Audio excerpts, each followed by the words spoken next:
টানা বৃষ্টি চলছে, আর টানা বৃষ্টিতেই বিভিন্ন নদী ফুঁসছে। পটাশপুর একেবারে জলমগ্ন, সেই পটাশপুরে স্পিড বোটে করে ত্রাণ পৌঁছলো প্রশাসন।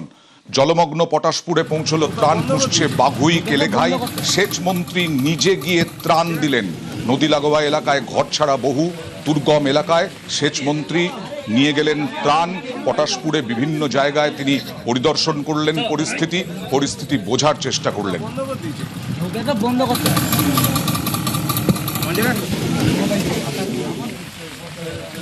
প্রচুর পরিমাণে জল বাড়ছে, ক্ষয়ক্ষতি হয়েছে, প্রচুর ঘর বাড়ি ডুবে গেছে অনেকের, আর চাষবাসও নষ্ট হয়েছে। সবজি চাষের কাছ থেকে সব রকম ক্ষতি হয়েছে।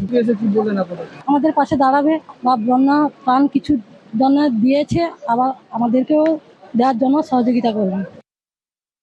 আমরা সমস্ত বাড়িতেই ত্রাণ পৌঁছে দিচ্ছি, পর্যাপ্ত ত্রাণের ব্যবস্থা রয়েছে। কোনো মানুষের যাতে অসুবিধে না হয়, আরও জল বাড়ে বা কোনো বিপর্যয় তৈরি হয় তাহলে প্রয়োজনভাবে এদেরকে রেস্কিউ করে নিয়ে যাওয়ার জন্য এনডিআরএফ টিমও রেডি আছে আমাদের।